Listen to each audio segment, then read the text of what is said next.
7 aesthetics. Guys, अगर आपको मेरा ये इंट्रो अच्छा लगा तो डू मेक श्योर आप लाइक कीजिए इंट्रो के लिए।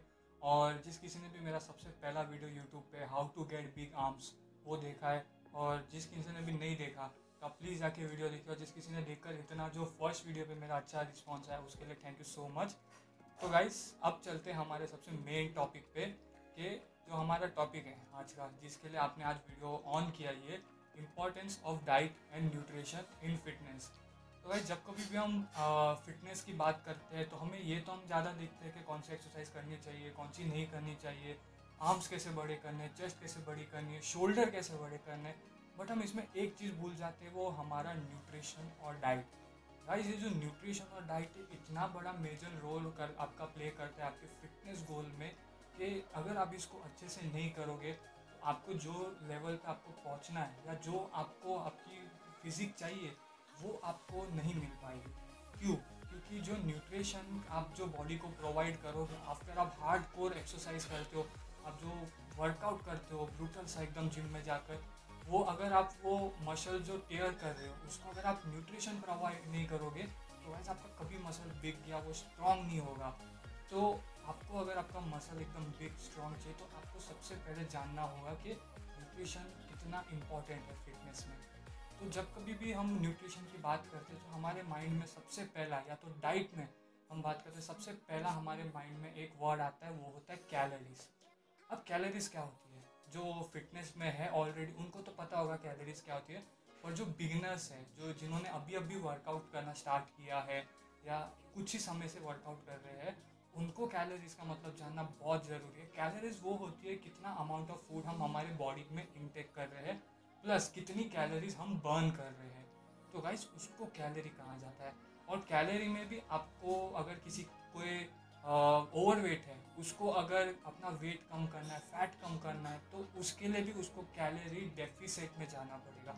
बहुत सारे लोग को यही नहीं पता होता कि हमें अगर कोई स्किनी है उसको वेट गेन करना है, या कोई बहुत ओवरवेट है उसको अगर अपना वेट कम करना है, तो उस ये दोनों को नहीं पता होता कि उनको कैलोरी सरप्लस में रहना है या कैलोरी डेफिसिट में रहना है। सबसे पहली बात तो हमें यही नहीं पता होता बहुत लोगों को कि डेफिसिट क्या होता है और सरप्लस क्या होती है कैलोरी। तो आज हम उसके बारे में बात करेंगे, साथ ही साथ हम न्यूट्रिशन की क्या वैल्यू रहती है, आपको किस तरह से आपको न्यूट्रिशन लेना चाहिए, आपको किस तरह उस सब के बारे में बात करेंगे। सबसे पहली बात कैलोरीज। अब कैलोरीज की बात करते हैं तो हमें सबसे पहले आपको ये देखना होगा कि आपकी मेंटेनेंस कैलोरी कितनी है, आपके पूरे दिन में आपके बॉडी को कितना कैलोरी प्रोवाइड करना है। उसके लिए आपको कैलोरी आपका कैलकुलेट करना पड़ेगा। अगर आपको कैलोरी कैलकुलेट करना है तो मैं कैलोरी कैलकुलेटर डिस्क्रिप्शन में दे दूंगा, आप नीचे जाके क्लिक करके चेक कर सकते हैं। तो कैलोरी कैलकुलेट की बात करें हम, तो अगर हम बात करते हैं कि कोई बहुत ओवर वेट है, अब उसको अगर अपना वेट कम करना होगा तो उसको क्या करना चाहिए। सबसे पहली बात, आपको ड्रास्टिकली एकदम आपकी कैलोरी कम नहीं करनी, नहीं, आपको बॉडी को इतना भी शॉक नहीं करना है। आपको धीरे धीरे, सबसे पहली बात तो आपको मेंटेनेंस कैलोरी जाननी पड़ेगी, आपके ओवरऑल दिन में कितनी आपको कैलोरी की जरूरत है। उसके बाद आपको आपके कैलोरी डेफिसिट में लानी पड़ेगी।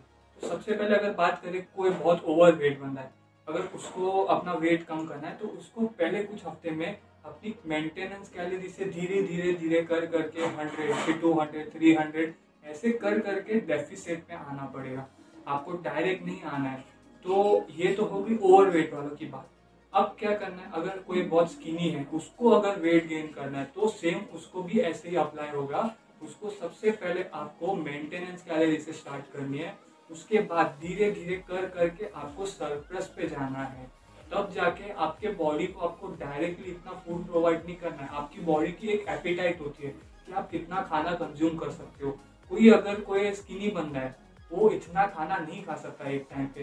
तो अगर आप डायरेक्ट एक साथ में 2000, अगर आपकी कोई स्किनी बंदे की कैलोरी लिमिट 1500 है, 1500 है मेंटेनेंस कैलोरी, अगर वो पहले ही हफ्ते में, पहले ही दिन में अगर 2000 कैलोरी कंज्यूम करने लगेगा तो उसको इंडाइजेशन होगा, उसके बॉडी में बहुत सारे उसके डाइजेशन प्रॉब्लम होंगे, गैसेस हो सकती है, बहुत सारी ऐसे प्रॉब्लम्स हो सकती है।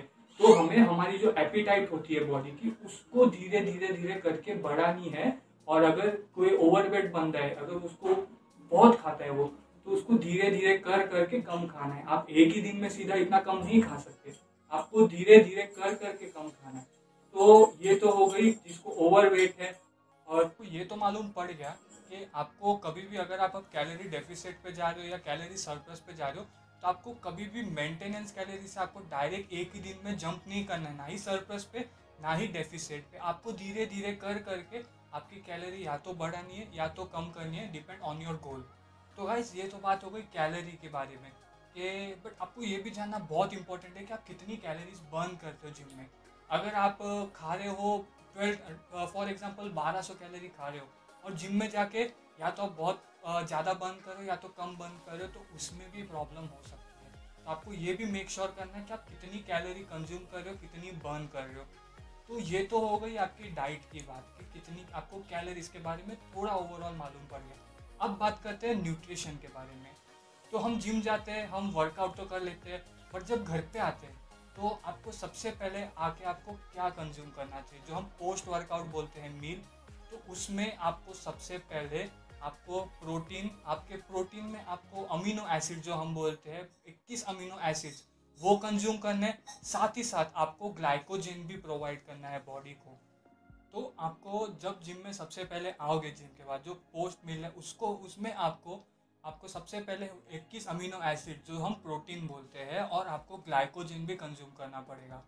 अब जब हम ग्लाइकोजन की बात करते हैं तो बहुत सारे लोगों को मन में आएगा ग्लाइकोजन मतलब कार्ब्स होते हैं, हम वर्कआउट के बाद कार्ब्स क्यों कंज्यूम करें।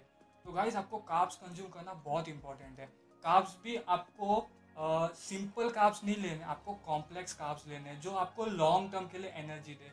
अपने जो पूरे मसल्स में से जो एनर्जी आपने पूरे वर्कआउट में निकाल दी है, आपको मसल को एनर्जी तो देना पड़ेगा।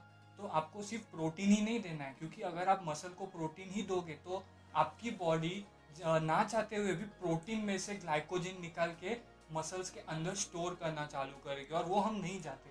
हम चाहते हैं कि मसल्स को सिर्फ और सिर्फ प्रोटीन मिले और ग्लाइकोजन फूड सोर्स से ही मिले, आपके बॉडी को कॉम्प्रोमाइज़ करने की ज़रूरत ना मिले। तो आपको जिम से आने के बाद सबसे पहले आपको ग्लाइकोजन और प्रोटीन दोनों बॉडी को देना होगा।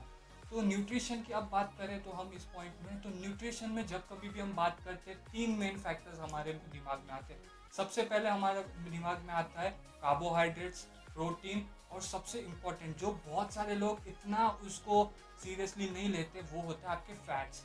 अब फैट्स की बात करें तो ये नहीं होता कि आप फैट्स खाओगे तो आपके बॉडी में फैट स्टोर होना स्टार्ट होगा, नहीं। फैट्स एक बहुत इंपॉर्टेंट सोर्स है आपके बॉडी के लिए। किस तरह से? फैट आपको डाइजेशन में हेल्प करता है, साथ ही साथ आपका जो ब्रेन है, आपके ब्रेन को एक्टिव रखने में, आपके ब्रेन में जो सिग्नल्स आपका जो brain signals all over body में पहुंचाता है उसको हेल्प करने में बहुत इंपॉर्टेंट करता है फैट्स। साथ ही साथ आपके मसल रिकवरी में भी हेल्प करता है फैट्स।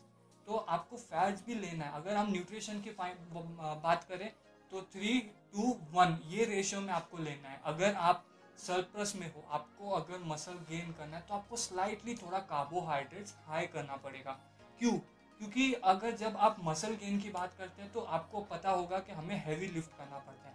कोई भी इस दुनिया में ऐसा नहीं है जिसने 2-2 किलो उठाकर बहुत बड़े बड़े मसल गेन किए। आपको सबसे ज़्यादा वेट उठाना ही पड़ेगा, और वेट उठाने के लिए ज़्यादा बॉडी को एनर्जी प्रोवाइड करने के लिए हमें ग्लाइकोजन चाहिए। हमारा जो बॉडी में ग्लाइकोजन टैंक है उसको हमें ओवर स्पिल नहीं करना है, उसको हमें बस फुल रखना है, उतना कि जितना हमको वर्कआउट में हेल्प करे। तो सरप्लस में अगर कोई है तो उसको थोड़ा अपना कार्बोहाइड्रेट ज़्यादा लेना पड़ेगा, तब आपको कार्बोहाइड्रेट का रेशियो आएगा 3, प्रोटीन का 2 और आपके फैट्स का 1। तो जब आप कैलोरीज की बात करोगे न्यूट्रिशन का, तो आपको साथ ही साथ अपने मैक्रोज भी निकालने बहुत ज़रूरी है। उस हिसाब से आपको पता चलेगा कि आपको कितने ग्राम्स आपको प्रोटीन लेना है, कितने ग्राम्स आपको कार्बोहाइड्रेट्स लेने हैं, कितने ग्राम आपको फैट लेना है। तो ये तो हो गई हमारे कैसे हमको खाना है, कैसे न्यूट्रिशन की है। पर सबसे इम्पोर्टेंट बात न्यूट्रिशन की क्या इम्पोर्टेंस है जो जिम में है या जो जिम नहीं जाते, जो रेगुलर इंसान है, और ख़ास करके ऐसे समय में जहाँ पर हमारे आसपास ऐसी सिचुएशन हो गई है इस वायरस की वजह से। तो इस सिचुएशन में आपको सबसे ज़्यादा अपनी इम्यूनिटी को रखने के लिए आपको आपका न्यूट्रिशन ऑन पॉइंट रखना होगा। क्यों? क्योंकि अगर आप वर्कआउट कर रहे हो नहीं कर रहे हो, आपको फिर भी आपके बॉडी को न्यूट्रिशन ऑन पॉइंट होना चाहिए। क्योंकि आप अगर कोई जिम जाता है तो उसको तो अपना न्यूट्रिशन ऑन पॉइंट रखना ही होगा, तब भी उसकी बॉडी ग्रो करेगी। और अगर कोई जिम नहीं जाता उसको भी रखना होगा, क्योंकि अगर आपकी लाइफ हेल्दी है तभी आप आगे जाकर अगर आपको कुछ भी करना है आप उसमें कर सकते हो। तो न्यूट्रिशन में और भी एक सबसे मेन फैक्टर आते हैं आपके विटामिन्स। हम प्रोटीन तो कंज्यूम करते हैं, हम कार्ब्स भी कंज्यूम करते हैं और फैट भी, बट विटामिन्स की कोई बात नहीं करता। हमें विटामिन्स इसके लिए ज़रूरी है क्योंकि हमें विटामिन्स में बहुत सारे ऐसे विटामिन्स होते हैं जो हमारी आइज़ के लिए, हमारे बोन्स के लिए, हमारे जॉइंट्स, हमारे लिगामेंट, हमारे टेंडर, हमारे इन सब के लिए जो हेल्दी रखता है उसके लिए विटामिन्स लेना बहुत ज़रूरी है। ओमेगा 3 एसिड्स, ये सब बहुत इंपॉर्टेंट है। अगर आप वर्कआउट कर रहे हो बट आपके जो बोन्स है, आपके टेंडर है, आपके लिगामेंट्स है, वही अगर स्ट्रांग नहीं रहेंगे तो आप इंजरी के बहुत ज़्यादा आपके चांसेस बढ़ जाएंगे। तो आप जो ये प्रोटीन, कार्बोहाइड्रेट्स, फैट ले रहे हो, इसके साथ ही साथ आपको विटामिन लेना भी बहुत ज़रूरी है। विटामिन हो गया, ओमेगा 3, फिश ऑयल्स, ये सब तो आपको लेना ज़रूरी होता है। साथ ही साथ जो नॉनवेज खाते हैं उनके लिए तो बहुत आसान हो जाता है, पर जो वेज खाते हैं, जिन लोग के पास ऑप्शन नहीं होता कि वो क्लीन फूड और प्रोटीन सोर्स का ले, उनके पास भी ऑप्शंस है। अगर आप सोया चंक्स लोगे, जो सोया की वड़ी आती है, उसके अंदर आपको अराउंड 56 ग्राम्स ऑफ आपको प्रोटीन मिलेगा, 33 ग्राम्स ऑफ आपको उसमें कार्बोहाइड्रेट मिलेंगे और साथ ही साथ ओमेगा 3 आपको भी मिल रहा है और फैट भी उसमें थोड़ा बहुत आ जाता है।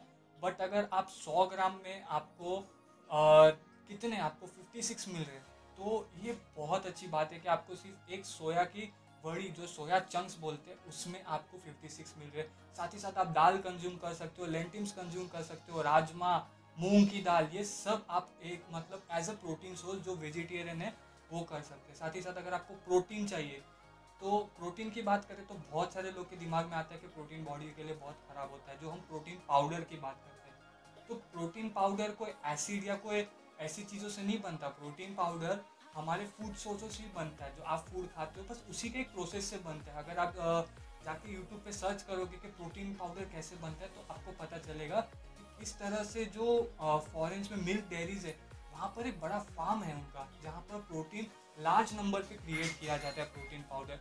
अगर आपको फिर भी नहीं पता तो मैं अभी इस समय एक ये वाला प्रोडक्ट है प्रोटीन बोन का, ये एक हर्बल प्रोडक्ट है जो मैं कंज्यूम कर रहा हूँ, जिसमें अगर आपको सिर्फ अगर कोई बस नॉर्मल एक बेसिक पे उनको प्रोटीन चाहिए तो ये वाला भी कंज्यूम कर सकते हैं।